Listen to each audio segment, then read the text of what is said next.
Et donc aujourd'hui, c'est Protagoras. Protagoras ou les sophistes. Donc la semaine dernière, nous avions vu Ion, avec toute la problématique des poètes, des rhapsodes, la poésie de l'art, de manière générale. Et aujourd'hui, c'est un autre grand dialogue de Platon, un des plus beaux, de mon point de vue, qu'on classe d'ordinaire dans la série des dialogues dits socratiques, c'est-à-dire œuvres de jeunesse de Platon, comme Ion, d'ailleurs, vu la semaine dernière, comme ceux qu'on avait étudiés en 2013, le Lachès, Euthyphron, le Charmide, le Lysis aussi, que je crois, lui, on l'a pas encore étudié. Donc les thèmes de ces différents dialogues sont assez voisins, puisque le Lachès, si vous vous rappelez, portait sur les courages. Qu'est-ce que c'est que le courage ? L'Euthyphron traitait de la piété. Qu'est-ce que c'est que la piété ? C'est à partir de quelqu'un qui va faire un procès à son père qui a commis un crime. Alors est-ce que c'est un acte pieux ou pas ? Le Charmide qui traite de la sagesse. Alors, le Protagoras, lui, aborde la question de la vertu, c'est pour ça qu'elle est assez proche des dialogues que je viens de citer, mais d'une manière un peu différente, puisque plutôt que de s'attaquer à une vertu en particulier, il va poser la question de la vertu en général, et notamment une question essentielle qui est un petit peu le départ du dialogue, mais aussi un peu le fil rouge, c'est la question de savoir si la vertu peut s'enseigner ou pas. Voilà. Ça finit par une aphorisme. Ah ben, je veux garder le suspense, donc vous ne le saurez qu'à midi, qu'à la fin. Non. Voilà. Pour que le suspense ne soit pas trop insupportable, je réponds déjà non. Est-ce que la vertu peut s'enseigner ? Voilà. Est-ce que la vertu est objet d'enseignement ? Alors, c'est un dialogue d'une très très grande richesse, de thématiques, et aussi avec une grande intensité dramatique, puisqu'il y a un moment dans le dialogue où on se demande s'il va continuer ou pas. Donc il y a vraiment une très fort... il y a du suspense, oui, il y a une forte intensité dramatique, et en même temps, au-delà de la vertu, de cette problématique centrale, il y a plein d'autres sujets qui sont abordés, et notamment... c'est un tableau politique et social de l'époque des sophistes qui est peint et qui est donc vraiment très intéressant aussi au niveau historique et politique. Alors, comme on le verra aussi, c'est un dialogue qui dresse, qui dépeint, qui décrit la vision de cette première génération de sophistes, avec bien sûr Protagoras, mais aussi d'autres qu'on va voir, que Socrate, bien sûr, contestait, avec lesquels il a beaucoup discuté, mais pour lesquels il avait beaucoup de respect et de considération. Puisque ces sophistes étaient quand même de grands hommes, et capables d'argumenter, vous allez le voir, de manière quand même très, très riche. Alors, les principaux personnages, on n'a pas simplement un dialogue entre Protagoras et Socrate, mais comme l'indique le sous-titre, Protagoras ou les sophistes, c'est une véritable réunion de sophistes qui se tient dans la maison de l'un d'entre eux, et Platon va profiter de cela pour dépeindre, pour décrire un petit peu chacun de la manière la plus typique. Les sophistes, je le rappelle, avant de devenir les adversaires privilégiés de Socrate et de Platon, qui condamnent un peu leur apparence de savoir, les sophistes, ça vient du grec sophos, qui veut dire sage. Donc c'était des gens qui détenaient un certain savoir, à défaut de sagesse, un savoir, une science, et ils étaient en général itinérants. Ça, c'est un contraste qu'on va voir encore dans le dialogue où on a Socrate d'Athènes et puis les sophistes qui, eux, sont itinérants et qui monnaient leur enseignement contre de l'argent. Alors, Protagoras, déjà, je vais donner un principal personnage. Protagoras, il est originaire de la cité d'Abdère. Donc Abdère, c'est une petite ville de Thrace, au nord de la Grèce, et c'est un sophiste particulièrement réputé, on le dit même, initiateur du mouvement sophistique, celui qui aurait fondé, créé ce courant des sophistes, en tout cas de cette première génération de sophistes. Il a été le premier à revendiquer d'ailleurs le titre de sophiste, et le premier également à donner des cours rémunérés, donc à se faire rémunérer pour les cours qu'il donnait, pour l'enseignement qu'il donnait. Vous savez que ça, c'est un sujet qui revient assez souvent dans la bouche de Socrate, une source un peu de discrédit ou de mépris pour les sophistes, c'est qu'ils monnaient leur enseignement. Alors que lui, non. Voilà. Donc, sa théorie de la connaissance consiste en un certain relativisme qui exprime la fameuse formule, la célèbre formule liée à Protagoras, qui ouvrait son œuvre sur la vérité ou discours renversant, qui est, ça évidemment on le connaissait tous, l'homme est la mesure de toute chose. Voilà, ça c'est Protagoras, début de son œuvre. C'est pour ça qu'on a appelé le relativisme, cette manière de voir les choses. L'homme est la mesure de toute chose, de celles qui sont, qu'elles sont, de celles qui ne sont pas, qu'elles ne sont pas. Et ce qu'on a souvent retenu de la phrase, c'est le début. L'homme est la mesure de toute chose, et qui a été d'ailleurs interprété de multiples manières. L'homme est la mesure de toutes choses, de celles qui sont, qu'elles sont, c'est-à-dire c'est la mesure pour celles qui sont, ces choses qui sont, qu'elles sont, et de celles qui ne sont pas, qu'elles ne sont pas. Voilà. Disons, donc on va voir là tout l'art de Protagoras, qui est l'interlocuteur principal de Socrate dans ce dialogue. Mais on a aussi Hippias. Alors Hippias, on a étudié deux dialogues, Hippias majeur, Hippias mineur. C'est un des grands sophistes aussi. Lui, il est originaire d'Élis.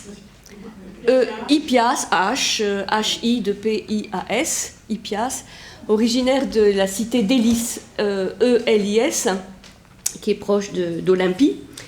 Et lui, il est réputé maîtriser de nombreuses sciences, les mathématiques, l'astronomie, la généalogie, la mythologie, l'histoire, enfin bon, un savoir encyclopédique.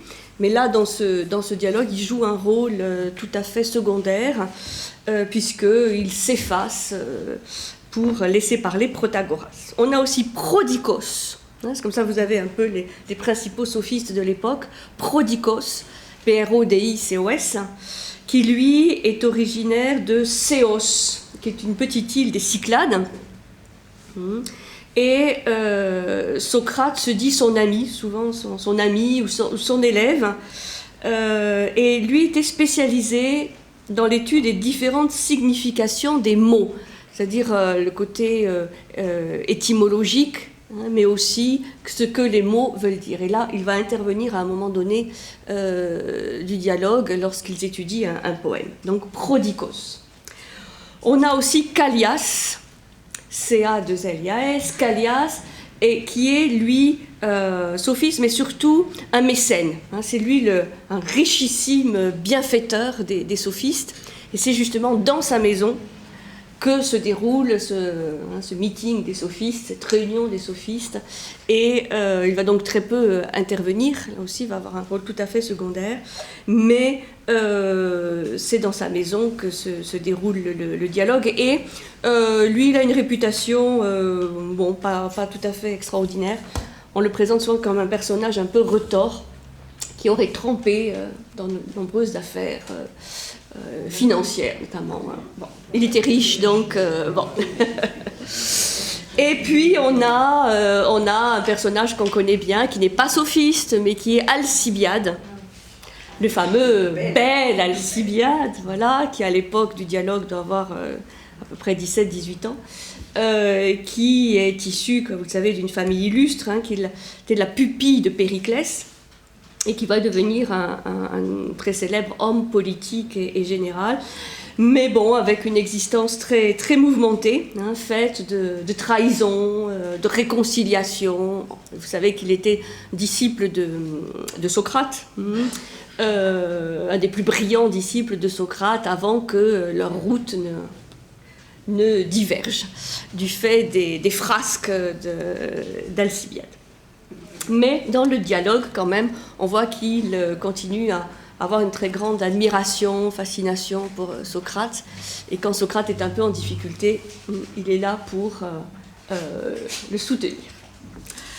Alors, on a de nombreux autres personnages qui assistent au dialogue.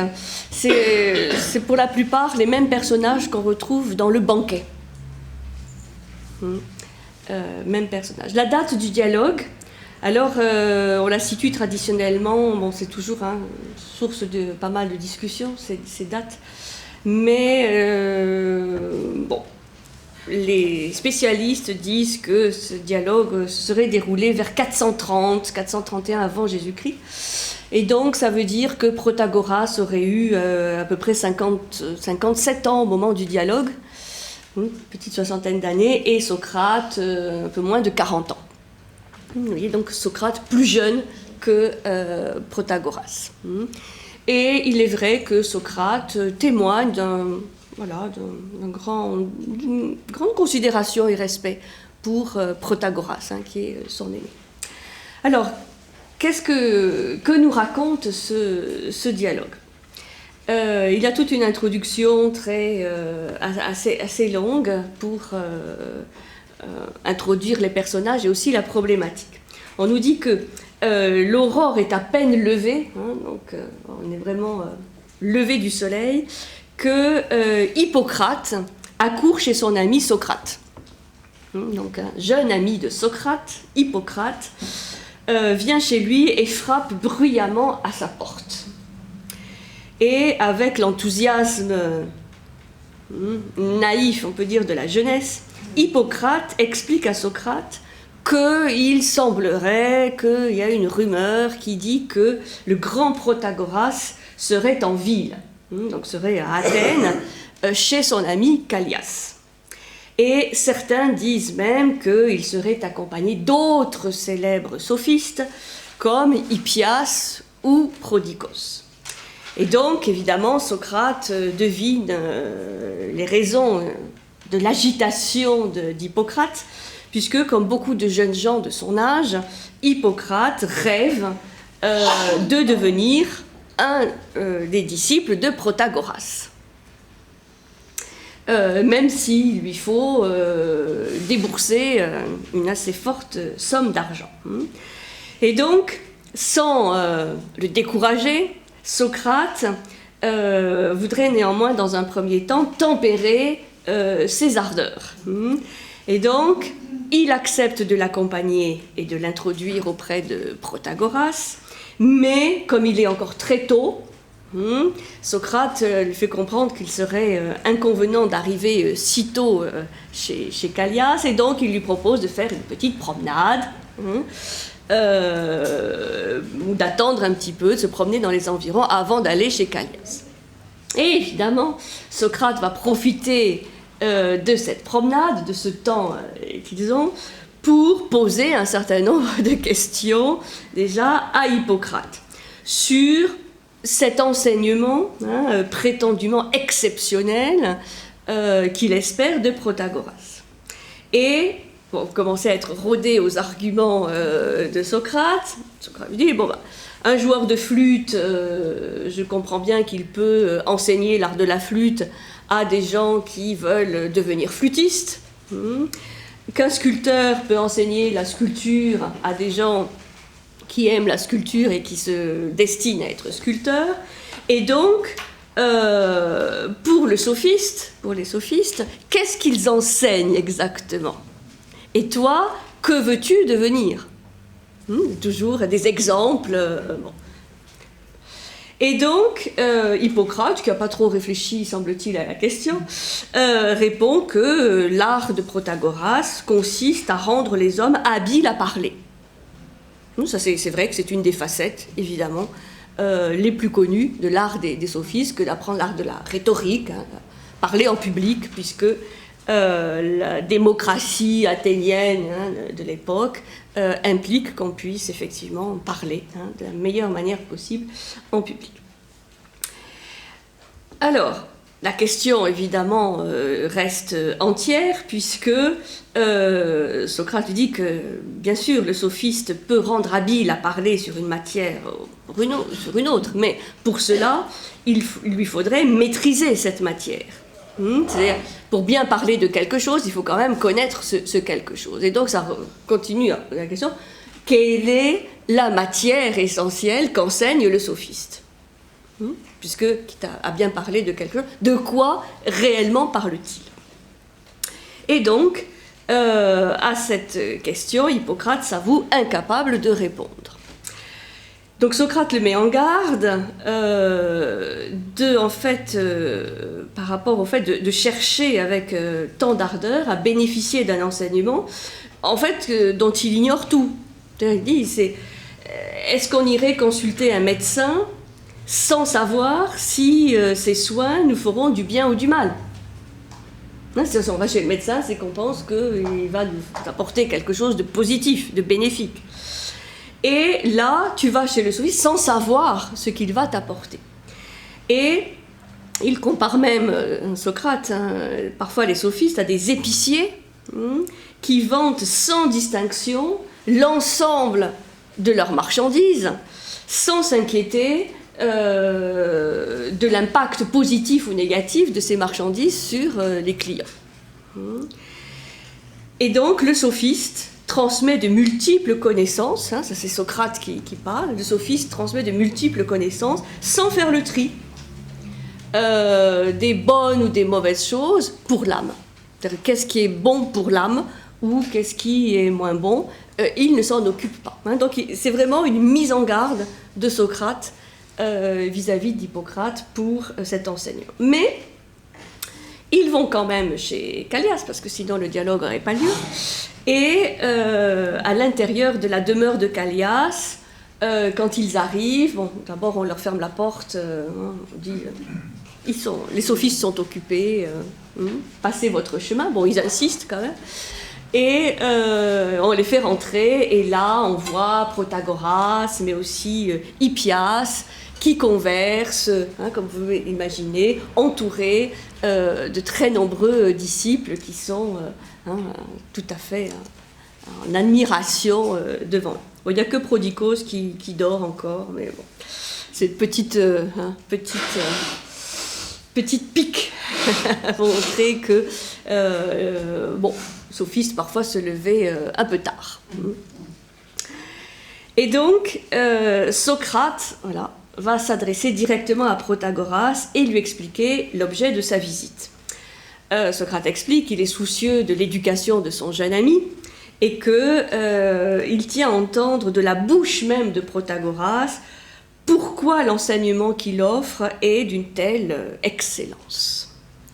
Et évidemment, Protagoras, imaginez, est quand même content, il est flatté, flatté évidemment de ce compliment de Socrate, et en fait, il est flatté d'être préféré à ses confrères, et Protagoras ne voit aucun inconvénient à ce que finalement tous arrêtent leur discussion et forment un seul cercle d'auditeurs autour de Protagoras et Socrate. C'est-à-dire que là, voilà, ça se concentre sur ces deux protagonistes du dialogue.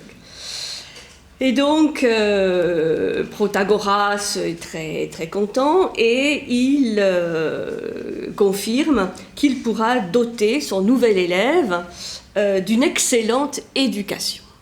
Et voilà, les paroles par lesquelles commence vraiment le dialogue entre Protagoras et Socrate.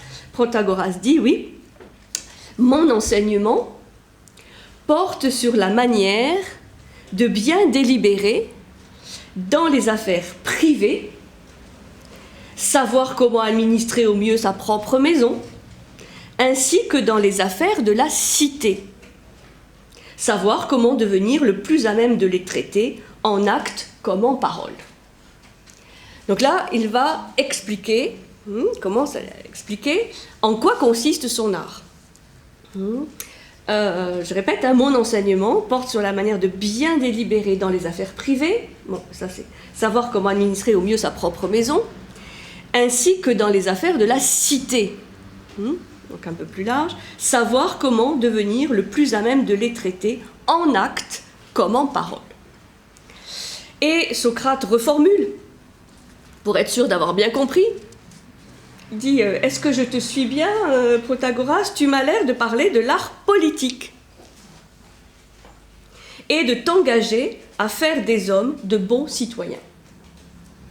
Ce que tu dis là, c'est bien ce qu'on entend par l'art politique, l'art politique, et tu t'engages à faire des hommes de bons citoyens.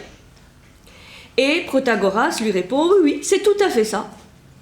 C'est tout à fait ça, c'est tout à fait l'engagement que je prends. Former de bons citoyens, former les gens à l'art politique. Et donc Socrate s'incline devant l'étendue du savoir de Protagoras, et il y a quand même une petite chose, c'est comme chez l'inspecteur Colombo, on s'en va, tout va bien, mais il y a un petit détail, et là on sent que c'est pas du tout un détail, c'est là où ça va faire mal. Et ça revient donc plusieurs fois dans le dialogue. Mais au fond, oui, c'est magnifique, mais il y a quand même une petite chose qui me préoccupe. Et voilà ce qui préoccupe Socrate, c'est que, je cite, je ne te cacherai pas le fond de ma pensée. Personnellement, je ne croyais pas qu'il y eût là matière à enseignement. Donc c'est super ce que tu dis, Protagoras, mais pour moi, l'art politique, le fait de former de bons citoyens, c'est quelque chose qui pour moi ne s'enseigne pas. Je ne croyais pas qu'il y eût là matière à enseignement. Il explique, il dit que pour lui, la vertu, par nature, ne peut pas s'enseigner, puisque art politique, former des bons citoyens, évidemment, ça signifie l'apprentissage de la vertu, telle que cette fameuse arrêté ou excellence chez les Grecs. La vertu ne peut pas s'enseigner, malgré ce que disent les sophistes, et là, il va fonder son raisonnement sur deux objections. Il dit, pour moi, la vertu ne peut pas s'enseigner, pour deux raisons. Donc je vous donne les deux arguments de Socrate. Lorsqu'une discussion porte sur un sujet technique, comme la médecine, la cordonnerie, la construction navale, toujours ces exemples pris dans la vie de la cité, seuls les spécialistes sont habilités à parler et à donner leur avis. C'est-à-dire on consulte, pour des questions techniques, on consulte des spécialistes de chaque discipline. Par contre, quand la discussion est de nature politique, chacun se sent autorisé à émettre son opinion.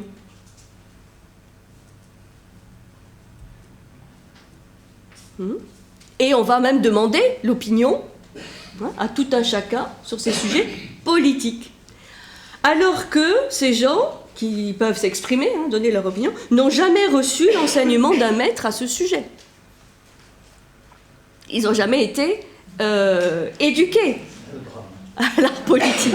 Ça l'était déjà à l'époque. Donc, il dit, ce comportement est bien la preuve que l'on considère la politique comme ne pouvant être enseignée, ou comme n'ayant pas à être enseignée.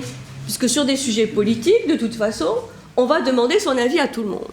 Et tout le monde aura la possibilité d'exprimer son opinion. Alors que sur des questions plus techniques, évidemment, ce n'est pas le cas. Ça, c'est le premier argument. Deuxième argument, les citoyens d'Athènes les plus doués dans l'art de la politique, et il pense évidemment, et même il le dit, à Périclès, se révèlent incapables d'enseigner leur savoir aux gens qui les entourent. Ils sont incapables de transmettre ou d'enseigner l'art qu'ils possèdent, et y compris à leurs propres enfants. Là, il donne le cas de Périclès, qui est incapable de former ses enfants, qui font les 400 coups, enfin qui sont tout à fait des contre-exemples dans la cité. Et donc, voilà, Socrate a donné ces deux arguments. Il demande à Protagoras de lui montrer, avec un peu plus de clarté et d'arguments, en quoi et pourquoi la vertu peut quand même s'enseigner, d'après lui.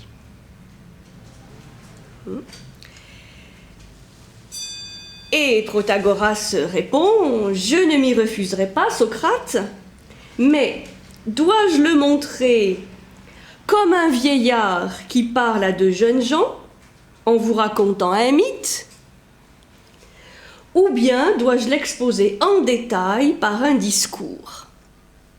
Alors c'est vraiment intéressant, cette expression « dois-je le montrer comme un vieillard ?»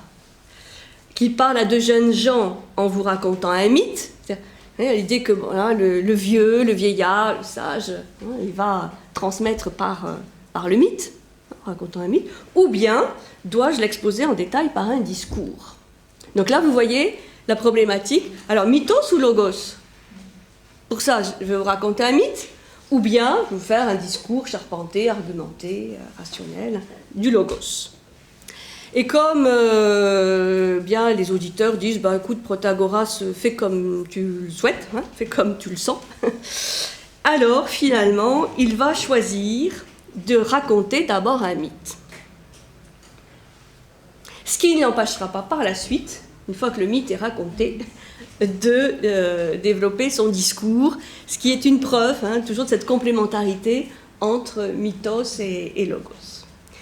Et Protagoras va raconter, à sa manière, un très fameux mythe qu'on trouve déjà bien avant lui, dans la mythologie grecque, qui est le mythe de Prométhée et de son frère Épiméthée.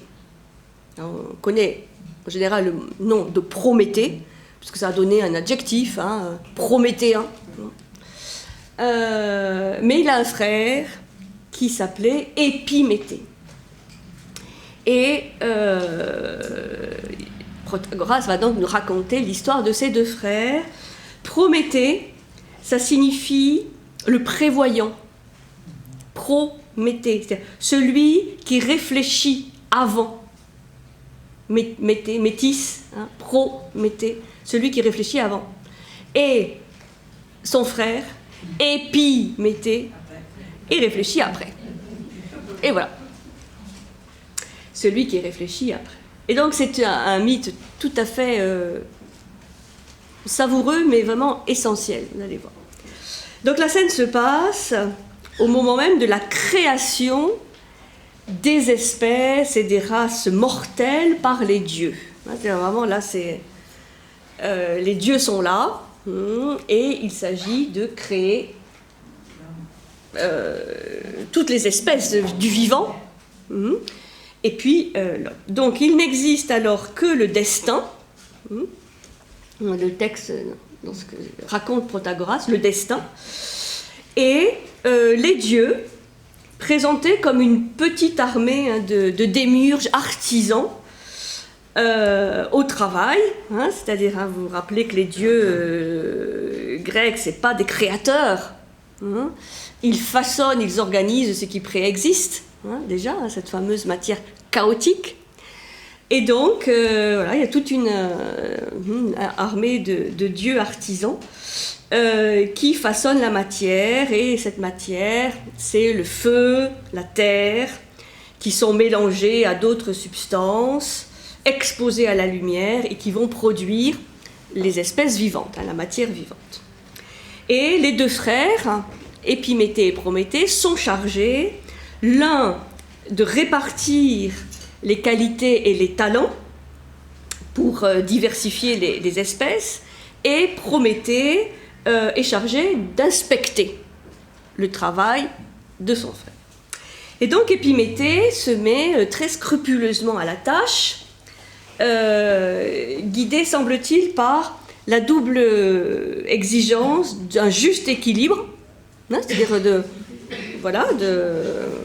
il va répartir les qualités, les talents, pour que ce soit équilibré, et en même temps qu'il y ait une diversité. Donc une diversité harmonieuse et équilibrée. Et donc, par exemple, il explique que le plus fort, celui à qui va donner la force, sera moins rapide. Pour ne pas cumuler tous les talents chez un seul. Et le petit animal, lui, saura voler dans les airs ou se tapir sous la terre. Les plus fragiles, ils auront la possibilité de s'évader dans les airs ou d'aller sous terre pour se protéger. L'un aura des poils, l'autre une peau, l'un sera carnivore, l'autre herbivore. Donc la diversité des espèces, minérales, végétales, animales, est le fait de l'œuvre d'Épiméthée, qui fait bien les choses. Et quand toutes les espèces sont harmonieusement dotées et tous les talents distribués, on se rend compte qu'il ne reste plus rien à distribuer pour l'homme. On a oublié de doter l'homme. Donc c'est quand même une grosse bévue. Il n'avait pas réfléchi. Et puis Méthée donc distribue tout, et à la fin, Prométhée dit bon c'est très bien, et l'homme. Et donc Prométhée intervient. Et là le texte s'accélère parce qu'il faut faire vite. Et donc tous les moyens sont bons pour réparer cette étourderie et sauver l'espèce humaine qui est la plus démunie. L'homme est nu. Et c'est alors qu'il a l'idée d'aller voler, d'aller dérober le feu auprès de deux dieux qui le possèdent, Héphaïstos, le dieu forgeron, qui sera Vulcain chez les Romains, Héphaïstos, et il va aussi voir Athéna, qui possède l'intelligence et l'habileté technicienne. C'est la déesse protectrice des artisans, donc c'est le feu de la forge, c'est le feu aussi de l'intelligence technique, de l'intelligence manuelle. Le feu à l'origine de toute technique, l'intelligence technicienne à l'origine de tout progrès. Donc là on peut dire que il y a une étape qui est passée, comme on pourrait dire dans les sciences humaines, c'est l'homo faber qui est né, c'est-à-dire l'homme capable de faire des outils, de construire des outils, l'homo faber, l'homme fabricant, technicien est né. Et donc, déjà l'homme change de statut, puisqu'il participe de ce fait quand même aux qualités divines, puisque ce feu, il appartenait à des dieux, et qu'il a été volé par Prométhée, et ils vont développer, ces hommes, la religion, le langage, la technologie, l'agriculture. Donc, commencer à se comporter comme des hommes. Donc on voit ce qui est important, hein, la religion, le langage, la technologie et l'agriculture. Le problème, c'est que il manque quelque chose pour que ces hommes puissent vivre ensemble, en bonne intelligence. Le fameux vivre ensemble. Comment coexister? La vie sociale est encore impossible, car il manque aux hommes la vertu qui rend viable cette vie en société, qui est le sens politique. Dans sa précipitation, Prométhée n'a pas eu le temps de l'arracher à Zeus. Parce que Zeus, hein, c'est quand même le maître des Olympiens, donc c'est lui qui détient cet art du politique. Et donc là, on a un manque crucial, puisque sans cet art politique, l'humanité ne saura ni se défendre collectivement, puisque cette humanité ne connaîtra pas non plus l'art de la guerre, et elle ne pourra même pas cohabiter. Et donc, il y a vraiment le risque d'une extinction progressive de l'espèce. Si l'homme ne peut pas se défendre, ne peut pas vivre en société, l'humanité est menacée d'extinction.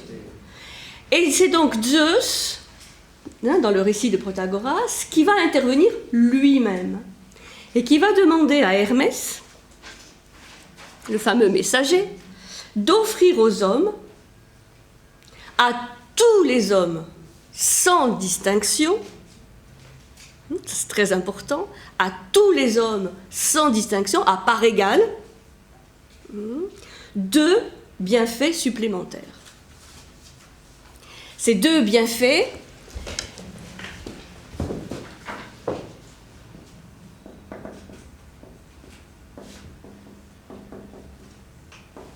ces deux bienfaits ou 2 vertus, dans les textes grecs, c'est aidos et dike. Alors, aidos, il y a de nombreuses traductions pour essayer d'en saisir le sens. C'est la pudeur, c'est le sens de l'honneur, le respect des interdits. Et dans la traduction que j'ai là, la dernière traduction de Garnier-Flammarion, de Frédéric Ildefonse, elle traduit aidos par vergogne, qui est un mot peu employé aujourd'hui, qu'on emploie souvent par la négative, hein, sans vergogne, hein, agir sans vergogne. Bon, donc, voilà, aidos, vergogne, le sens de l'honneur, hein, de la pudeur, du respect de ce qui est permis et interdit. Ça, c'est aidos. Et dike, c'est plus simple, c'est la justice. La justice, donc le respect de la loi, de la règle aussi. Donc, voilà ce qu'Hermès donne, hein, pour réparer la faute d'Épiméthée. Il va donner à tous ces 2 vertus. Et ces 2 vertus vont être à la fois le fondement et la condition de possibilité d'une vie sociale, d'une vie ensemble. Condition de l'harmonie sociale. Tous y auront droit. Donc, c'est pas comme pour les autres espèces de la nature où la force est différemment répartie, où l'agilité, la vitesse, tout ça c'est différent. Mais là, c'est pour tout le monde la même dotation, hein, d'aidos et de dike. Donc tous y auront droit, et celui même qui ne va pas les pratiquer sera considéré fléau de la cité et exécuté à ce titre. Telle est l'impitoyable loi de Zeus. Zeus donne ses vertus, mais il faut vraiment les respecter, hein. Et si on les transgresse, là, c'est vraiment la condamnation à mort pure et simple. Le récit du mythe s'arrête là. Voilà. Protagoras en a fini avec le récit du mythe. Et immédiatement, il va en dégager deux conséquences qui en fait sont des commentaires sur l'ajout d'Hermès, c'est-à-dire l'ajout de ses qualités et ses vertus politiques, passant tout à fait en silence ou tout à fait au second plan l'apport de Prométhée. C'est-à-dire le commentaire que Protagoras va faire, juste après avoir raconté le mythe, c'est qu'il va étudier les conséquences de l'apport d'Hermès, donc de Zeus, donc sur ses vertus politiques, et il passera sous silence le vol du feu de Prométhée. Ça, c'est important, je vais l'expliquer tout de suite après. N'oublions pas qu'il s'agit de montrer que la vertu, donc l'art politique, peut être l'objet d'un enseignement. C'est ça le sujet. Et donc, voilà ce que Protagoras explique. Donc là, on rentre maintenant dans le logos. Toute l'argumentation de Protagoras, qui est une argumentation vraiment circonstanciée, solide. Enfin, il est très fort, Protagoras, pour faire des grands discours, enfin, assez bien charpenté. C'est pour ça que Socrate, quand même, respect devant Protagoras, même s'il n'est pas d'accord. Donc, Protagoras continue et dit, ben voilà, ce que je voudrais montrer, c'est qu'il y a une spécificité des talents en matière d'art ou de technique. C'est-à-dire, tout le monde ne va pas être doué pour la même chose au niveau technique. Par contre, le sens politique, lui, il est tout le monde pareil, il est universel. Et il explique, nul ne conteste qu'il existe dans les arts et métiers des compétences spécifiques qui confèrent aux spécialistes une autorité particulière, tel l'architecte ou le flûtiste. Il reprend les exemples de Socrate. Donc tout le monde ne va pas être flûtiste, tout le monde ne va pas être architecte, et ça ne pose pas de problème, chacun a sa spécificité. Dans le domaine technique. Mais il n'en est rien dans le domaine politique, puisque le sens politique a été, selon le vœu de Zeus lui-même, également réparti, et chacun a sa part. Donc, que l'on soit forgeron, cordonnier ou n'importe quel autre spécialiste de telle ou telle discipline, chacun peut avoir un avis et émettre son opinion. C'est-à-dire que, en résumé, il dit la politique est l'affaire de tous. Et chacun est doté de la même vertu politique. Cet art politique, il est vraiment réparti de manière égalitaire. Encore faut-il, quand même, qu'on continue, sans forcément se soucier qu'il y a peut-être une petite contradiction dans son propos, que ce sens politique qui est inné en chacun, puisqu'il a été donné, soit quand même guidé et enrichi par une éducation appropriée. C'est-à-dire que, voilà, ce sens politique, c'est-à-dire qu'il fait un distinguo entre le sens politique, qui lui est donné à tous, et l'art politique, qui lui ne peut être que le résultat de l'étude, de l'éducation et de l'exercice. De l'exercice, c'est-à-dire il faut pouvoir exercer ce pouvoir politique pour vraiment le rendre excellent. Et il dit d'ailleurs, si cet art politique n'est pas correctement effectué, il peut y avoir des sanctions. Et là, il y a quelque chose qui est assez intéressant que dit Protagoras, que la sanction, elle doit surtout être préventive. Préventive, si elle veut être vraiment corrective, et pas simplement coercitive. Ça, c'est un grand sujet. Et là, je vais vous lire le tout petit passage, parce que c'est étonnamment moderne comme problématique sur le rôle de la sanction. hein, du châtiment. Il dit, Protagoras, ça c'est toujours son argumentaire, personne en effet ne châtie un coupable en ne tenant compte pour tout motif que de la faute commise, à moins de s'abandonner comme une bête sauvage à la vengeance, de manière totalement irrationnelle. Celui qui entreprend de châtier rationnellement ne se venge pas d'une injustice passée, car ce qui est fait, mais il châtie en vue de l'avenir. Pour dissuader le coupable, ou quiconque aura assisté au châtiment, de commettre une nouvelle injustice. Et penser cela revient à penser que la vertu peut donc s'enseigner, puisque c'est pour dissuader qu'il châtie. On est malheureusement en plein dans un sujet terriblement actuel.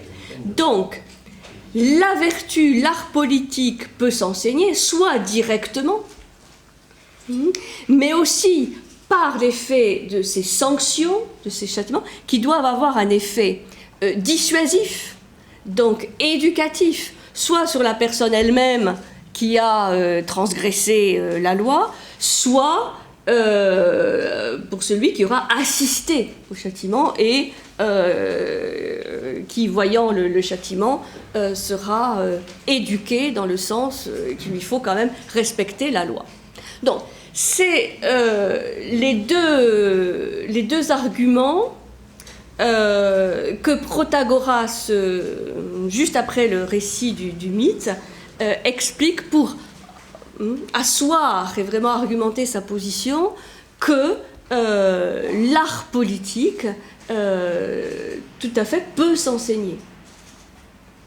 Que le sens politique, de toute façon, tout le monde l'a, et qu'il peut être simplement guidé, orienté pour devenir vraiment un art politique, et qu'avec ce rôle des sanctions, eh bien, la vertu s'enseigne.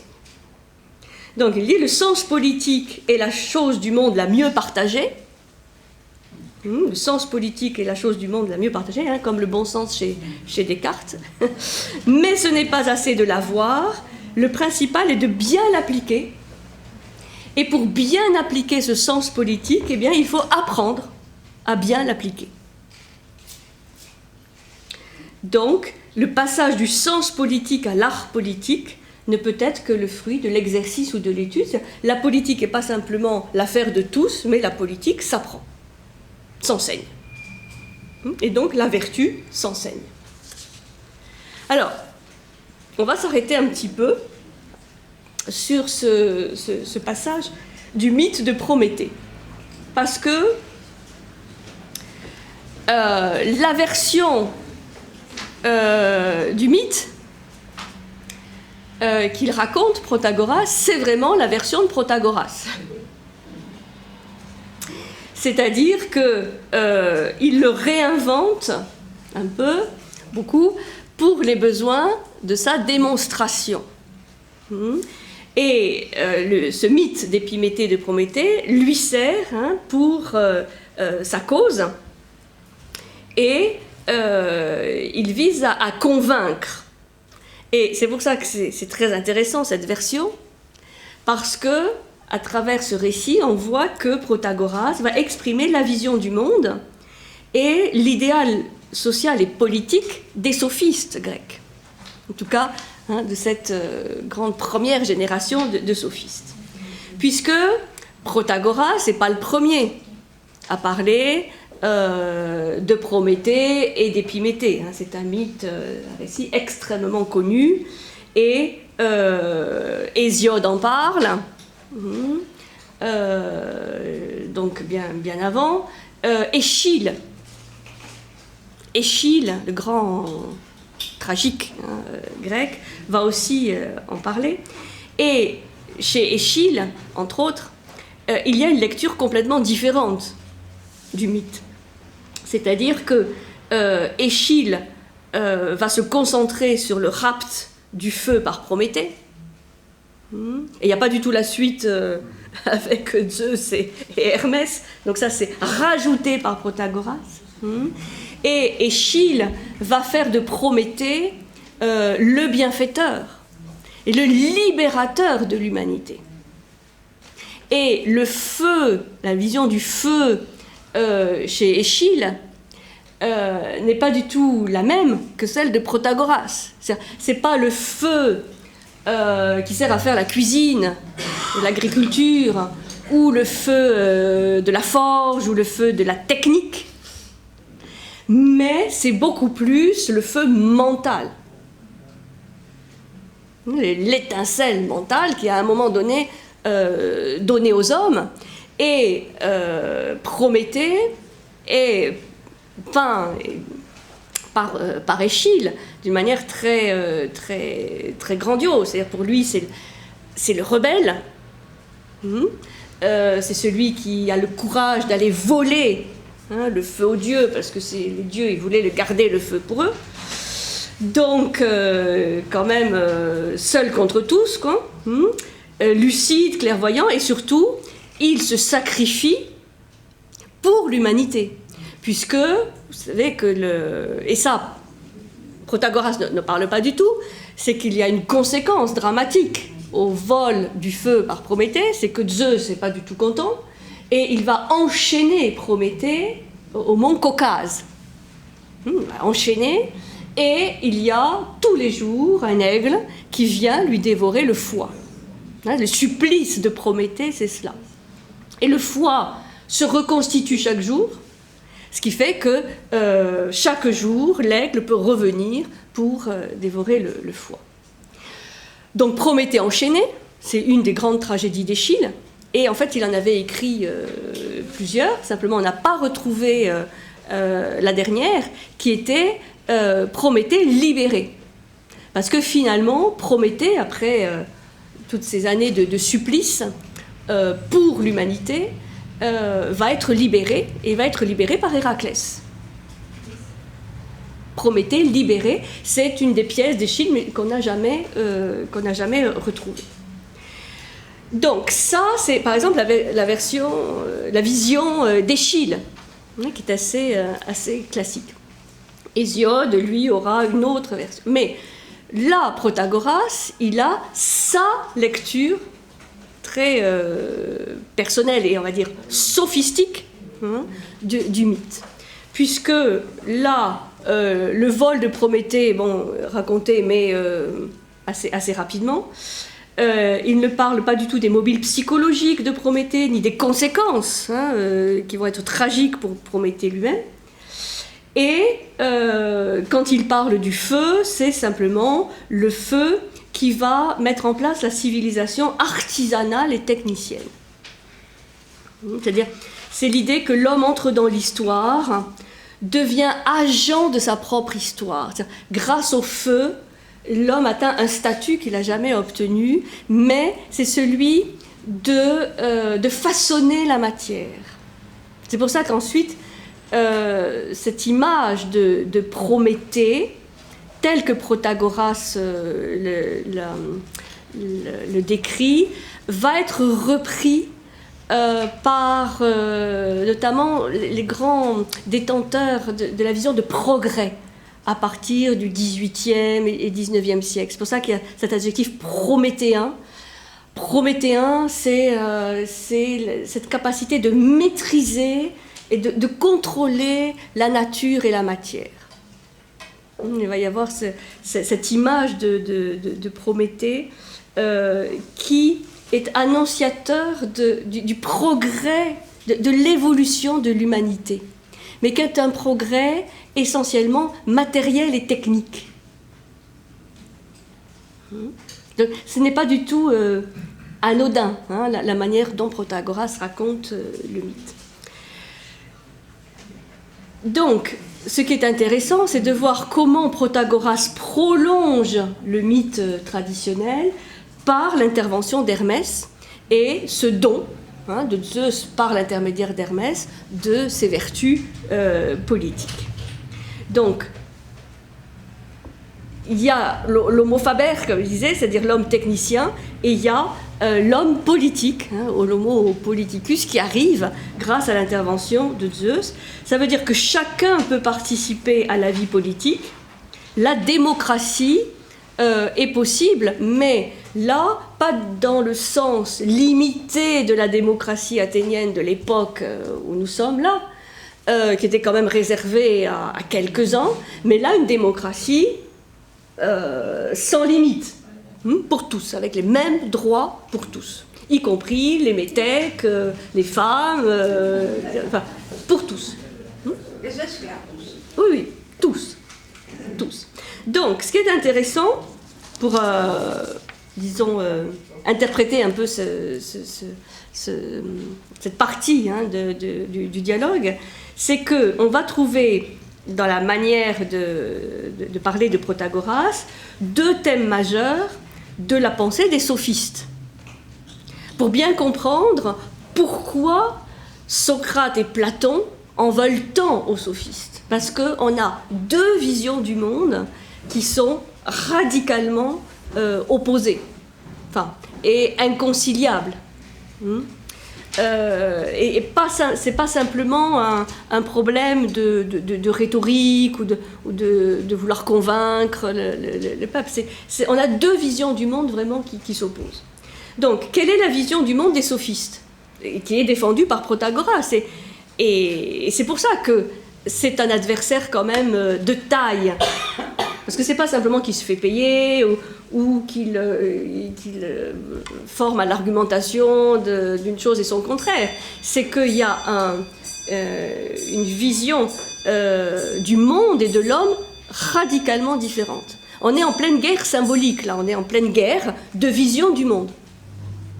C'est pour ça que là, il y a un enjeu qu'on voit bien dans ce dialogue qui est énorme. Donc, deux thèmes majeurs de la pensée des sophistes. Le premier, c'est une valorisation de la technique comme fondement de la civilisation. C'est une valorisation de l'homo faber, c'est-à-dire de l'homme technicien, qui travaille la matière, qui la maîtrise, qui la contrôle, qui peut faire avec ça des merveilles. Mais c'est une valorisation de cet aspect technique. Et la rhétorique, comme art de la parole, est considérée comme une technique parmi d'autres. Comme une technique. C'est une valorisation de l'aspect technique. Mais pas forcément, comme on l'avait vu la semaine dernière, techné, le mot techné, qui était l'art suprême, ou l'art dans son excellence. Là, c'est vraiment la technique par rapport à la matière, la maîtrise de la matière. Et donc, il développe une vision du monde sans transcendance, puisque le feu n'est pas le feu mental ou le feu de l'esprit, mais c'est le feu de la technologie, où l'homme est la seule finalité. L'homme est la mesure de toute chose. C'est pour ça qu'on parle parfois d'humanisme, mais c'est un mot qui ne veut plus rien dire, parce que ça part simplement de l'homme. Mais après, dans le mot humanisme, derrière le mot humanisme, on a plein de visions de l'homme différentes. Là, c'est l'homme est la seule finalité, la seule mesure de l'univers, et l'utilité pour l'homme apparaît comme la seule valeur acceptable, c'est-à-dire ce qui est bon et ce qui est utile à l'homme, mais utile à cet homme qui est la finalité de l'univers. Oui. Donc, le travail, la domestication de la nature, la libération par la technique sont les moteurs de l'histoire. Dans cette vision des sophistes, et l'homme tient les rênes de cela. Donc l'artisan, l'homme de métier, l'agriculteur, le technicien sont vraiment les moteurs de la civilisation et les agents actifs du progrès. C'est très très intéressant de voir que 4e siècle, 5e siècle avant notre ère, il y a déjà cette vision du progrès dont vont s'emparer au 18e et 19e nos grands penseurs politiques. Puisque ce Prométhée que nous dépeint Protagoras, c'est l'annonciateur de la promotion de l'homme, et c'est celui qu'ont repris des poètes, des philosophes, hein, du XVIIIe et XIXe siècle, de Goethe à Michelet, en passant même par Byron ou Marx. Parce que l'homme prométhéen, c'est aussi, ça préfigure, hein, cette capacité de maîtrise, hein, de la matière, et donc explique les cycles de l'histoire. Donc romantique, révolutionnaire, socialiste, partisan de la science ou du progrès industriel vont pas cesser. Il y a vraiment un enjeu important.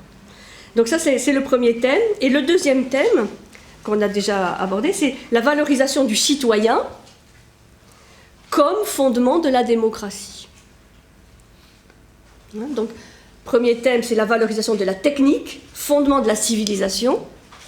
Deuxième thème, valorisation du citoyen comme fondement de la démocratie. Donc là, il y a évidemment un dépassement par Protagoras de la démocratie limitée d'Athènes de l'époque pour accorder à tous le statut de citoyen, et ce qui va annoncer déjà les idées du XVIIIe, Révolution, et de nos démocraties modernes. Vous voyez, où ça va puiser, hein, les sources. Donc, c'est là où on voit, à travers l'interprétation de ce mythe, qu'on a deux visions qui s'affrontent, celle de Socrate-Platon, hein, et celle des sophistes. Donc, on a une vision qui est beaucoup plus technicienne, matérialiste, sans transcendance, où l'homme est sa propre finalité, hein, l'homme est la mesure de toute chose, où donc ce qui est promu, c'est vraiment une démocratie directe et totale, et une vision qui est la vision platonicienne, qui est différente, puisque là, il y a évidemment, le développement, on le sait, une vision beaucoup plus transcendante, hein, où le feu n'est pas simplement le feu technique, mais le feu mental, le feu divin, ce feu qui est symbolisé par le soleil, hein, quelque part à l'extérieur de la caverne, hein, et au niveau politique, qui est beaucoup plus favorable à une vision plus aristocratique, dans le sens d'Aristos en grec, qui veut dire les meilleurs. C'est pas une caste d'oligarques qui ont les pouvoirs financiers ou autres qui doivent diriger la cité, mais les meilleurs. Ceux qui font preuve justement de cette excellence, de cet arrêté qui, évidemment, pour Platon, s'enseigne. Parce que ça fait l'objet de toute une éducation, même si, au départ, il y a un sens politique qui peut être partagé par tous. Donc, voilà, là je me suis arrêtée un peu longuement sur ce récit du mythe, parce que vous voyez comment, en disant oh, je vais vous raconter un mythe, parce que c'est plaisant, et bon, après l'argumentaire va venir, il passe des idées et une vision tout à fait précise. Et évidemment, une vision inconciliable avec la vision socratique et platonicienne. Comment ? Oh bah Périclès, lui, il se situe dans l'ère de son temps, hein. Il va faire des grandes choses, notamment au niveau artistique. C'est un grand stratège, hein, c'est un grand homme politique dans une période extrêmement mouvementée, extrêmement délicate, extrêmement perturbée.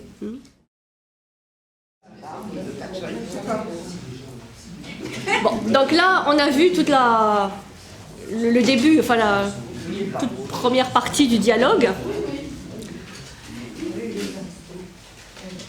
Et donc Protagoras termine son argumentaire en disant ben voilà Socrate, le mythe et le discours par lesquels j'ai essayé de te montrer que la vertu peut s'enseigner et que c'est bien là la vie des Athéniens.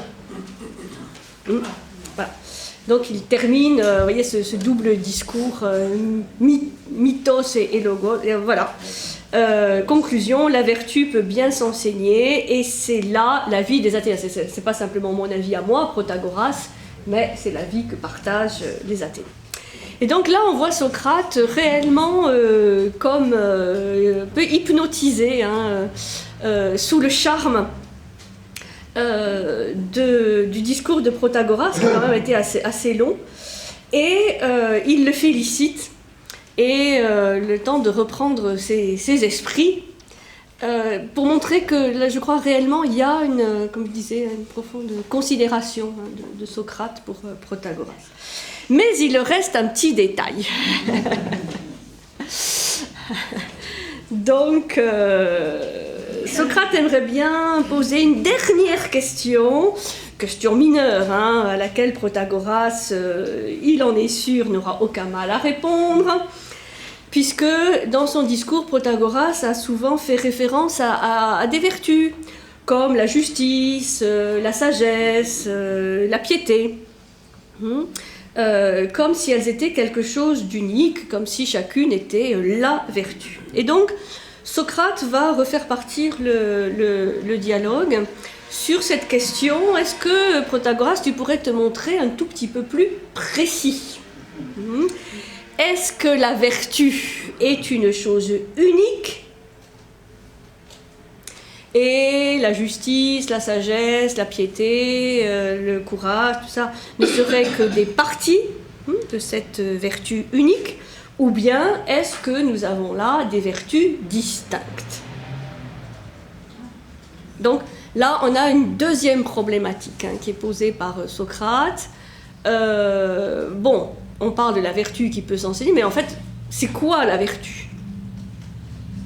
Et à la fin, on n'a pas vraiment une aporie, hein, pour répondre à la question, mais on a quand même cette idée, bon, mais peut-être on s'est un peu enferré dans le dialogue parce qu'on ne s'est pas non plus attaché à définir qu'est-ce que c'est que la vertu. Hein. Vous avez la grande question à définir les mots. Mais d'une manière ou d'une autre, on va être amené quand même à définir un certain nombre de choses. Donc la question, maintenant, c'est: la vertu est-elle une réalité unique ou existe-t-il des vertus distinctes?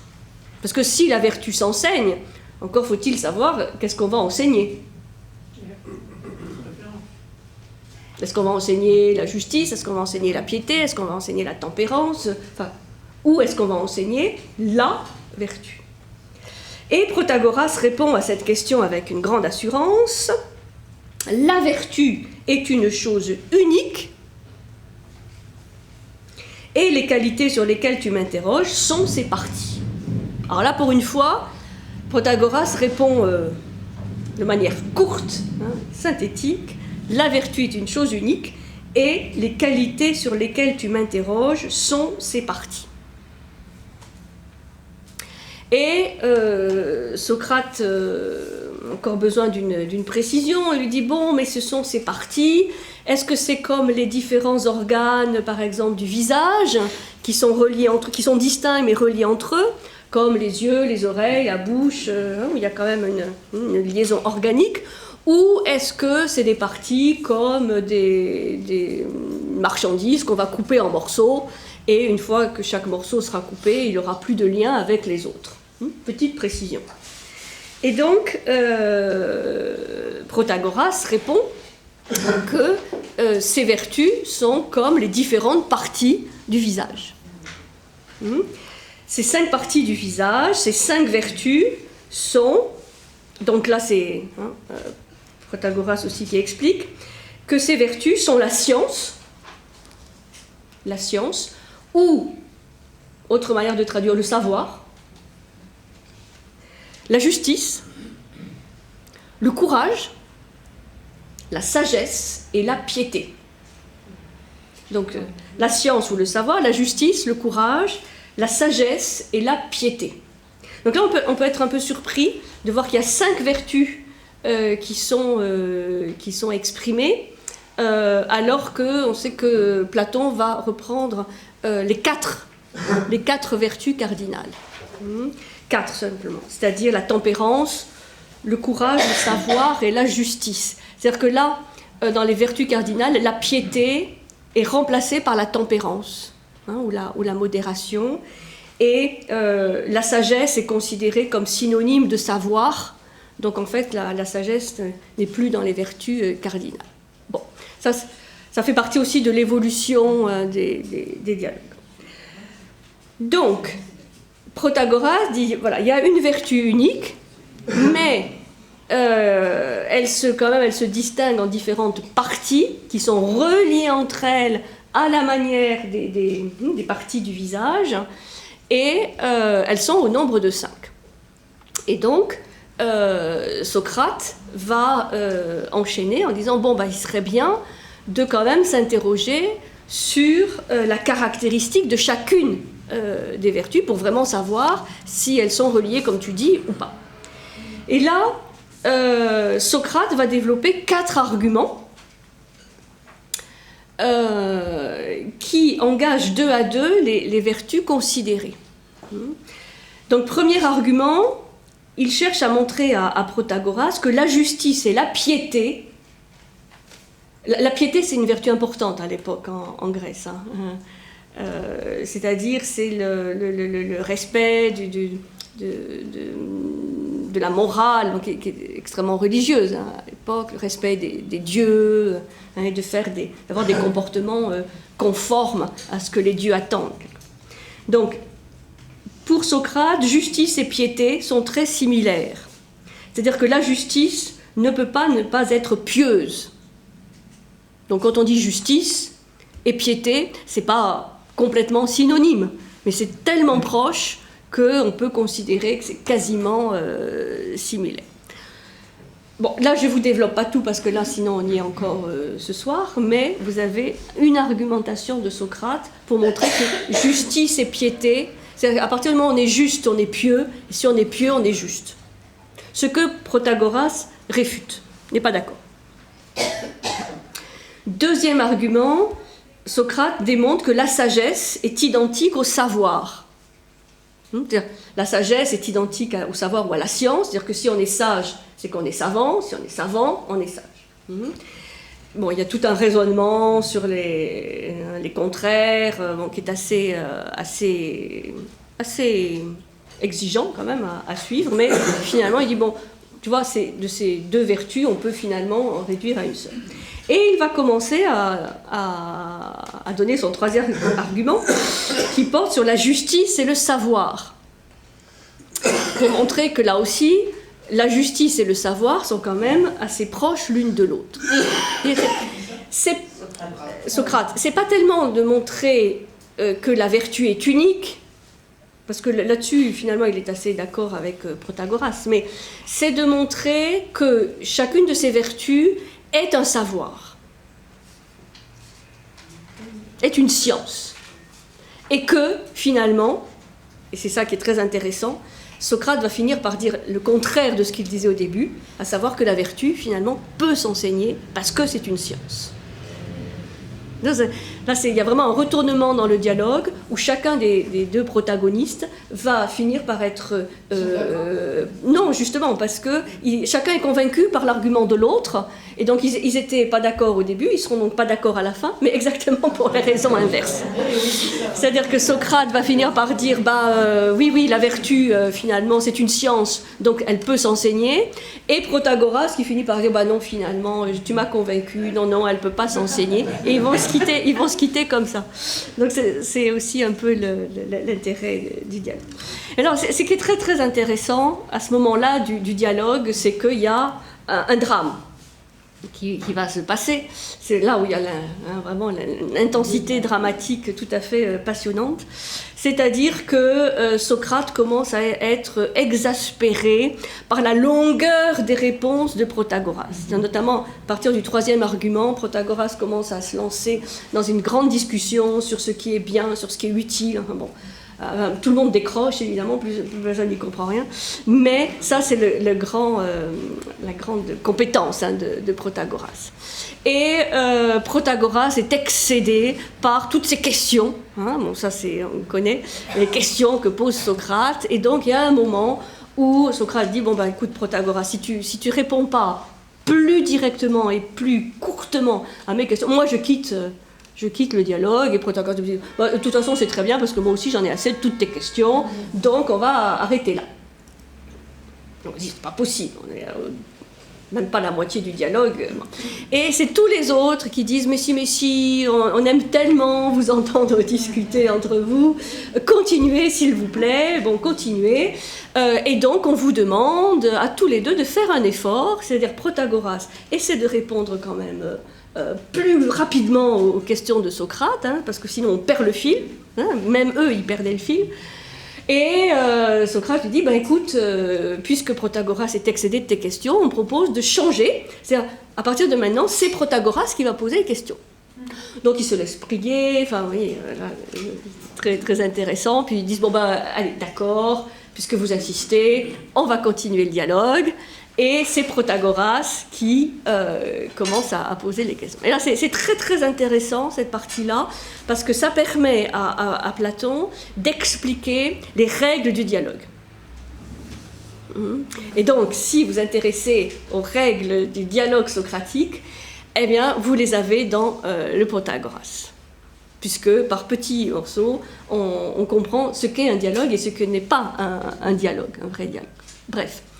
Le dialogue reprend, c'est Protagoras qui pose les questions, et là il va y avoir probablement, pour calmer les esprits, une orientation du dialogue par Protagoras sur un tout autre sujet. Il va prendre un poème d'un certain Simonide, qui est un poète réputé de l'époque, pour interpréter le poème. C'est-à-dire qu'il y voit une contradiction, et donc il va orienter la discussion sur l'interprétation de ce poème. Bon, ça fait, c'est tout un intermède en fait assez important dans le dialogue. Donc là on va passer, parce que c'est assez technique, puisque Socrate va montrer qu'il y a effectivement une contradiction, il va interpréter lui-même le poème, pour montrer aussi qu'il ne s'est pas simplement posé des questions, mais il sait aussi réfléchir et interpréter des poèmes. Bon, il y a comme ça aussi comment il voit chacun la poésie. Enfin, bon, c'est tout un intermède sur la poésie qui fait en même temps une pause un petit peu pour les auditeurs, ça leur permet de se reposer. Et à la fin de tout ça, Socrate prie finalement Protagoras de bien vouloir revenir au sujet principal de la discussion. Maintenant que Protagoras est rasséréné parce qu'il a pu poser ses questions et bon, il se ressent un peu d'attaque, ça lui a laissé aussi le temps un peu de réfléchir. On revient au sujet principal de la discussion sur les vertus. Et donc, probablement Protagoras a réfléchi un peu entre-temps, il répond « Bon, s'il est vrai que parmi les parties de la vertu, la sagesse, le savoir, la justice et la piété ont quelques similitudes. » D'accord, c'est vrai ce que tu dis, Socrate, il y a quand même des similitudes entre toutes ces vertus. Par contre, le courage est très différent. Alors, donc, nouvel argument de Protagoras, qui a eu le temps un peu d'assimiler tout ce qu'avait dit Socrate avant, dit, bon, mais voilà, savoir, sagesse, justice, piété ont des similitudes, je te l'accorde. Mais par contre, le courage est très différent de toutes les autres. Et l'argument de Protagoras, c'est on peut être courageux tout en étant injuste ou impie. Il établit un distinguo entre être courageux et être hardi. En tout cas, là, il fait un distinguo entre être courageux et les autres vertus, pour montrer qu'on peut avoir toutes les autres vertus et ne pas être courageux, ou à contrario, être courageux et ne pas avoir les autres vertus. Donc, ça relance la question de savoir si toutes ces vertus bon, finalement, c'est des parties d'une vertu unique, et si on a une, on a les autres, comme un peu les parties du visage, ou bien est-ce que effectivement le courage n'a rien à voir avec la justice, avec la piété, avec la sagesse ou la justice. Et ce thème du courage, si vous vous rappelez, il a déjà été traité, notamment dans le Lachès, où face à des généraux qui avaient des petits-enfants, des petits-fils à éduquer, ils se posaient la question de qu'est-ce que le courage. Et ça n'a pas été aussi évident. Et là, ce que Protagoras dit, c'est que, voilà, comment tu vas savoir que ce que je te dis est vrai? Tu trouveras beaucoup d'hommes qui sont très injustes, très impies, très intempérants et très ignorants, vous voyez, qui n'ont aucune des 4 vertus, tout en étant exceptionnellement courageux. C'est Hippocrate qui devrait être trouvé. Oui, lui, on n'en parle plus. Là, on n'en parlera plus du dialogue, on ne le verra plus. On ne sait pas ce qu'il va devenir, ce pauvre Hippocrate. Donc, la question maintenant, le dialogue repart de plus belle sur le courage. Est-il vraiment différent des autres parties de la vertu? Et là, on va avoir un certain nombre d'argumentations de Socrate. Et il va y avoir un distinguo entre le courage, la témérité, être courageux, être téméraire, pas pareil, et surtout, Socrate va mettre au cœur de la problématique du courage la notion de savoir et de science. C'est-à-dire qu'on est courageux, c'est une des définitions à laquelle il arrive, on est courageux quand on connaît les choses qui sont à craindre et celles qui ne le sont pas. Oui, c'est une sorte de discernement. Ça, c'est le véritable courage. Donc le courage est une science. Ça, c'est la grande argumentation, puisqu'on a la science, savoir comme autre vertu. Donc, si Socrate parvient à convaincre que le courage, c'est une science, et pas simplement une attitude, mais que ça suppose vraiment de savoir, en toute connaissance de cause, on est courageux, bon, c'est un argument pour le fait que la vertu, étant une science, comme la justice en est une, comme la piété en est une, bon, ben, la vertu peut s'enseigner. C'est ça qui va faire le... Protagoras, t'as pu savoir quoi dire. Oh si. Donc, comme, alors je cite un peu l'argument de Socrate, il est dans la nature de l'homme de rechercher ce qu'il juge agréable et de fuir ce qu'il juge désagréable. Et donc, si quelqu'un ne fait pas une chose qui aurait à l'avenir de bonnes conséquences, il agit par ignorance et par manque de science.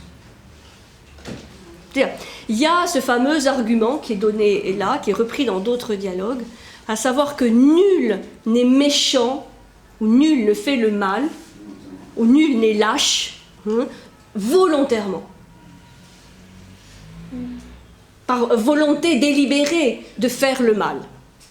S'il fait le mal, ou s'il manque de courage, c'est qu'il est ignorant.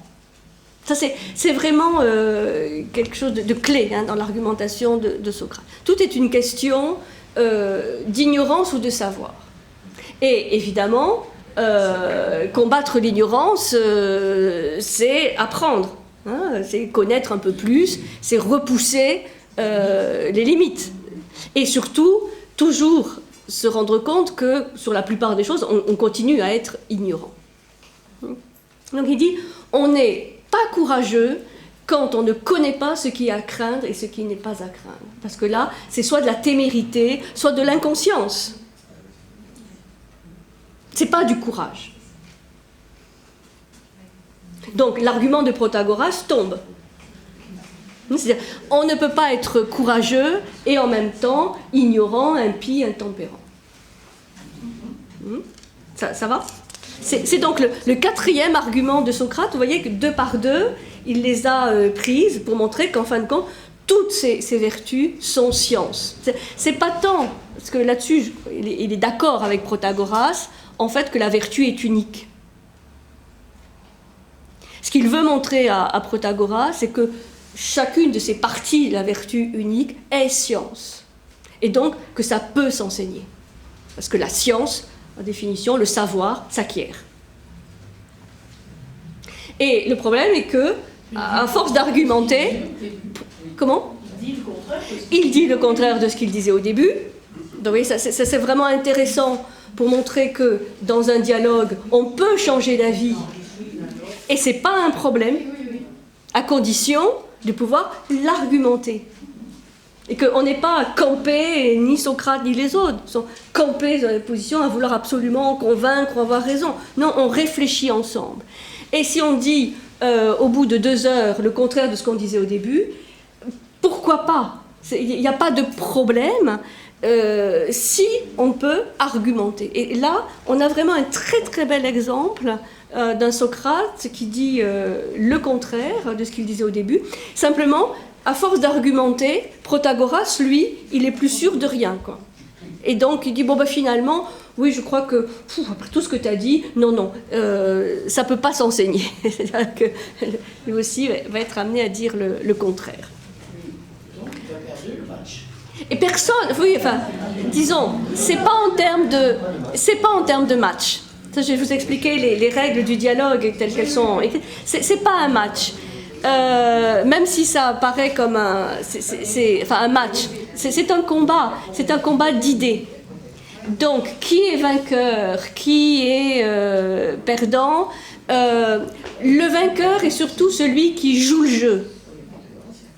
Qui joue le jeu des règles, de suivre les règles du dialogue, de ne pas s'accrocher, d'essayer d'écouter déjà ce qu'essaie de dire l'autre, de le comprendre, de voir quel argument on peut y opposer, disons. Hein, mais c'est pas un match où il y a forcément un gagnant, et un vainqueur et un perdant. C'est désespérant si la vertu ne s'enseigne pas. Ben, je sais pas. Il y a les vertus et les autres, pas.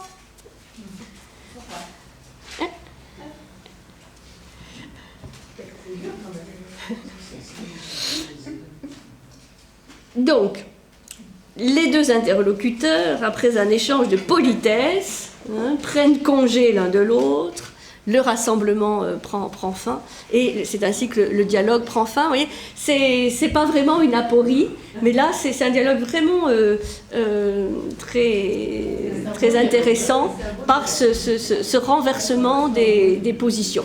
Bon, évidemment, là, je dois dire quand même que Protagoras, à la fin, il est un peu groggy, hein. Il est un peu assommé par tout ça, parce qu'il n'a pas cette gymnastique intellectuelle, mentale du dialogue. Le sophiste, c'est quelqu'un qui fait des discours, de grands monologues, et là on en a quand même l'exemple. Et le fait d'être comme ça, harcelé par ces questions, c'est pas son art le plus grand. Alors, quelques éléments sur la portée philosophique, historique de ce dialogue. J'ai déjà largement développé ce traitement du mythe de Prométhée, donc là, j'y reviens pas. Mais Protagoras, c'est le dialogue qui explique on ne peut plus clairement les règles du dialogue dit socratique. Donc c'est un peu parsemé, mais on peut les rassembler. Donc un dialogue, vous savez, un dialogos, c'est un dialogue, c'est un entretien entre 2 personnes, un questionnant et un répondant. Ce que l'on voit ici, c'est que les rôles peuvent être intervertis. Au cours du dialogue, pourvu que cette inversion soit méthodiquement signalée et circonscrite dans un temps reconnu par chacun. C'est-à-dire, il y a des règles dans le dialogue, donc si à un moment donné, on intervertit les rôles du questionnant et du répondant, il faut que ce soit d'accord, d'un commun accord des deux, pour un temps donné, comme c'était le cas là. Bon ben voilà, maintenant c'est toi qui vas poser des questions, et puis ensuite Socrate reprendra. Voilà, il ne faut pas que simplement que ce soit à l'envie, soit des auditeurs, soit des deux protagonistes de le faire. Ça doit être décidé et que les deux soient bien d'accord sur le fait de le faire. Donc ça donne des indications. Il s'agit de répondre strictement à ce qui est demandé. C'est-à-dire, s'il y a des questions, on ne va pas répondre sur autre chose. Donc strictement en argumentant, ça c'est toujours la clé. Si on répond oui, non, il faut donner un argument, sans se perdre dans un long discours. Là, c'est ce qui est reproché à Protagoras, parce que les longs discours, ça permet de noyer le poisson, mais à la fin, personne ne sait plus de quoi on parle. On perd le fil, tout le monde perd le fil, et ce n'est plus du dialogue. C'est pour ça qu'il y a cette exigence de réponse courte, synthétique, argumentée. Le dialogue ne nécessite pas d'arbitrage extérieur. Ça, c'est intéressant, puisqu'à un moment donné, quand il y a eu au milieu du dialogue cet épisode un peu dramatique où on ne savait pas si le dialogue allait continuer, il y a certains ont dit on va vous donner un arbitre pour savoir comment partager la parole. Et ils ont démontré de manière très rationnelle que c'était impossible de recourir à un arbitre. Parce que soit l'arbitre était plus compétent qu'eux, et dans ce cas-là, c'était à l'arbitre de prendre la part d'un des deux protagonistes, soit il leur était inférieur, et dans ce cas-là, il ne pouvait pas arbitrer. Donc, il n'y a pas d'arbitre dans un dialogue. C'est pour ça que ce n'est pas un match. Ce n'est pas un match de ping-pong, ce n'est pas un match de tennis, il n'y a pas d'arbitre, parce que c'est deux intelligences, c'est dialogos, donc les deux sont supposés capables et compétents pour arbitrer eux-mêmes le dialogue. Ça, c'est très, très important. Donc, c'est deux intelligences qui s'entretiennent entre elles et qui sont suffisamment mûres pour s'entretenir entre elles. Certaines exigences. L'interlocuteur doit s'investir sans restriction dans les positions qu'il soutient. Ça aussi, c'est donné comme règle. C'est-à-dire que s'il y a accord, il doit être entier, et s'il y a des accords pareils, il n'y a pas d'accord de complaisance, parce qu'à un moment donné, Protagoras dit à Socrate, si tu veux, s'il te semble comme ça, je suis d'accord. Des accords, en fait, pour faire plaisir, parce qu'on n'a pas trop envie, donc si tu veux, il dit non, c'est pas si je veux, c'est toi, il t'exprime, donc tu dois t'impliquer et assumer les conséquences de ce que tu dis. Et même si à un moment donné tu dis A et 5 minutes après tu dis le contraire, il faut pouvoir assumer. Et pas se retrancher, ah mais non, c'est pas ce que j'ai voulu dire, ah mais tu m'as mal compris, de toute façon, si c'est ça que tu veux comprendre de ce que j'ai dit, allez. Enfin, vous voyez un peu ce genre de réaction auquel on assiste parfois, quand on ne veut pas assumer et s'impliquer, mais vraiment totalement dans ce qu'on est en train de dire. Donc vous voyez, c'est intéressant parce que ça permet de lister un peu ces fameuses règles que nous, très très très modestement, on essaie de mettre en place dans l'animation de nos cafés philo, très très très très très doucement. Mais si quelqu'un dit quelque chose, il doit pouvoir argumenter. Ça c'est déjà très important. Et essayer d'écouter l'argument de l'autre.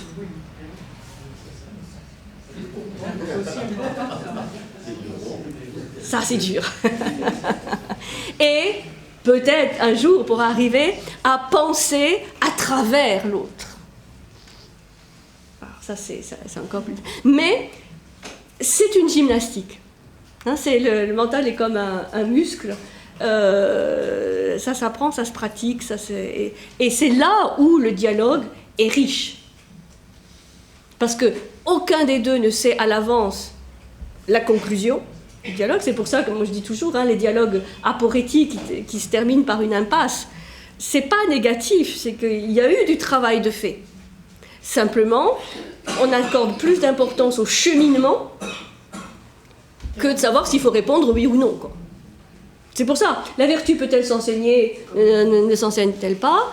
Bon, il faut réfléchir. De manière rationnelle, avec des arguments, sans se dire, oh là là, ça serait bien que, ou ça c'est vraiment pas terrible. Vous voyez? C'est vraiment une exigence de ration. Bon. Ça c'est un des intérêts du dialogue. Donc si vous voulez avoir les règles du dialogue, c'est vraiment le Protagoras. Alors, autre élément intéressant, sur le plan éthique, outre la vision des sophistes que j'ai développée tout à l'heure, sur le plan éthique, il y a une identification claire faite par Socrate entre la science et la vertu.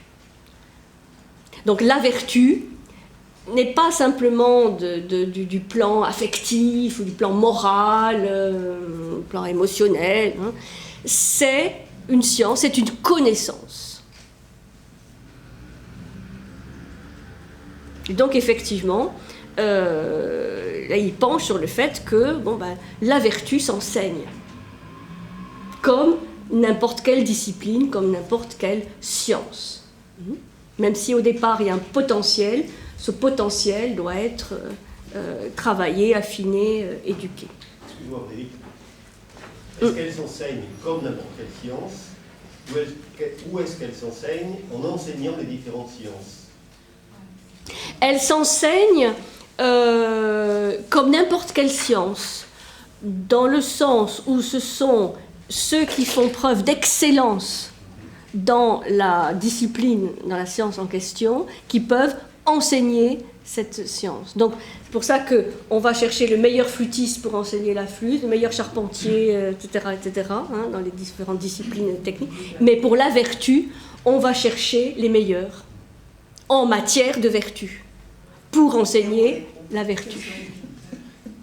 C'est ça, l'aristo, Aristote, les meilleurs. Et ce n'est pas les meilleurs compétents en matière technique, mais les meilleurs, c'est les plus exemplaires. C'est ça le rôle de l'éducation platonicienne, de donner, comme vous connaissez la vision platonicienne du philosophe roi, les seuls à qui on peut donner le pouvoir de la cité, c'est à ceux qui n'en veulent pas. Mais ils n'en veulent pas. Comment ? C'est un peu paradoxal quand même. Oui, si on veut. Parce que tous ceux qui le désirent, ils vont le corrompre. Par contre, celui qui ne veut pas le pouvoir, mais qui l'assume, rappelez-vous, les gens qui reviennent dans la caverne, même s'ils se font ridiculiser, etc., parce qu'ils sentent qu'ils ont quelque chose à apporter. C'est ça la République de Platon, c'est comment on éduque ces fameux gardiens pour qu'ils soient des enseignants possibles de vertu, qu'ils soient exemplaires. Enfin, je ne sais pas si j'ai répondu. Je continue sur ma question, je rebondis sur ma question pour aller plus loin, parce qu'effectivement j'ai envie d'aller plus loin. Comme ces gens qui sont des vertueux, qui sont exemplaires, ne connaissent pas toutes les sciences, ils sont obligés de faire appel à des experts. Oui.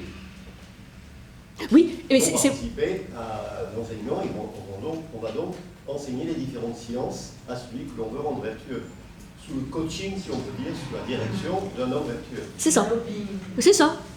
Oui, c'est-à-dire le vertueux, il n'y a aucun problème pour qu'il soit moins compétent que d'autres spécialistes, d'autres experts. Ça, c'est pas un problème. Mais on va faire en sorte que l'expert qui enseigne la flûte puisse amener l'apprenti flûtiste à pas simplement être le meilleur en tant que flûtiste dans sa compétence technique, mais aussi de pouvoir s'améliorer intérieurement grâce à cet art de la flûte. La finalité est l'amélioration de l'homme et pas simplement l'acquisition d'un savoir-faire. On dirait aujourd'hui de manière très... C'est pas simplement l'acquisition d'un savoir-faire, mais d'un savoir-être. Et en ce sens, tous les savoir-faire peuvent converger vers l'acquisition d'un savoir-être.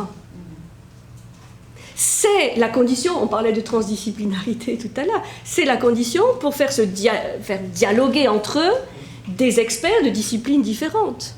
C'est qu'il y a cette idée qu'au-delà de la compétence, il y a autre chose qui est à rechercher à travers la compétence simplement technique.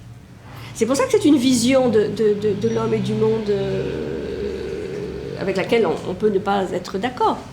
L'excellence, c'est pour ça que arrêter la vertu, arrêter, c'est souvent traduit, et c'est, je pense, mieux traduit, par excellence.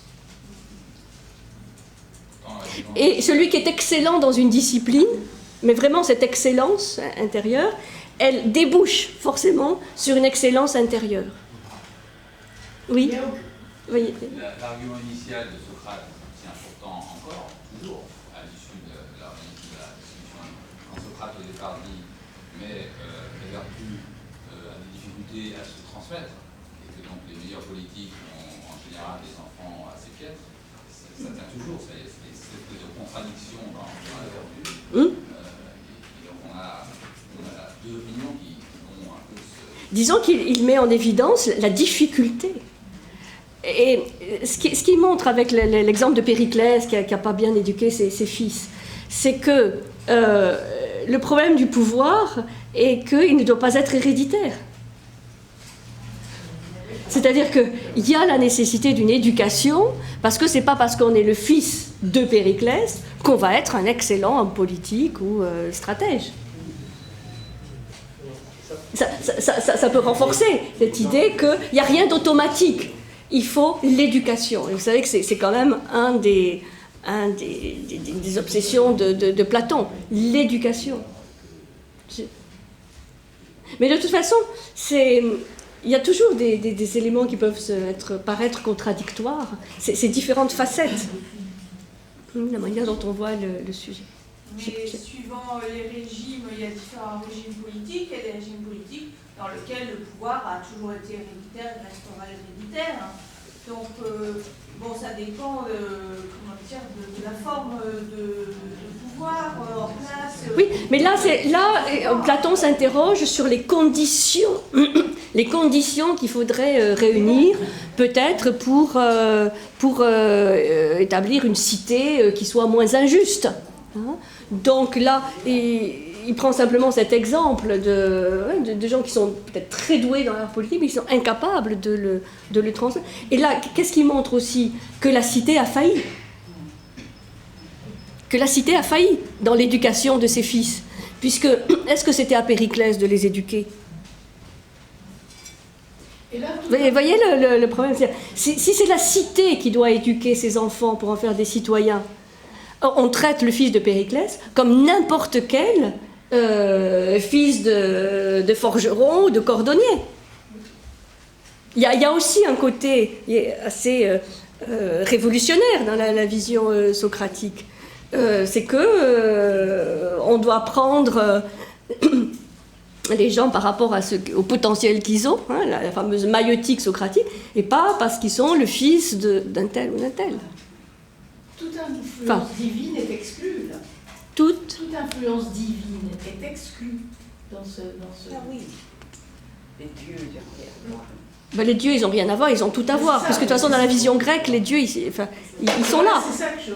Mais simplement, il y a la religion populaire avec les dieux, alors avec Zeus, les Olympiens, les histoires d'Homère et autres. Et puis, il y a la vision philosophique, notamment platonicienne, de Dieu, qui est l'idée. Qui est la loi de la nature, l'archétype, le principe. C'est divin, ça. Parce que c'est le démiurge le démiurge, il a organisé le chaos en fonction d'un certain nombre de lois, et c'est ça qui a donné le cosmos. Donc le divin, il est toujours là. Dans la vision grecque de l'époque, je l'ai déjà dit, il n'y a pas cette notion d'athéisme ou de dire les dieux n'existent pas. Ce n'est pas ça rentre pas dans la vision de l'époque. Même Protagoras, qui lui n'a pas de transcendance, il est quand même... Mais les sophistes, au niveau de la... Ils suivaient la religion populaire. Hein. Puisque, rappelez-vous, les deux sujets d'accusation de Socrate. Corrompre la jeunesse et ne pas respecter les dieux de la cité. C'était très grave. Donc les sophistes, ils ne veulent pas avoir de problème avec le pouvoir. Donc ils vont faire les offrandes, la religion populaire.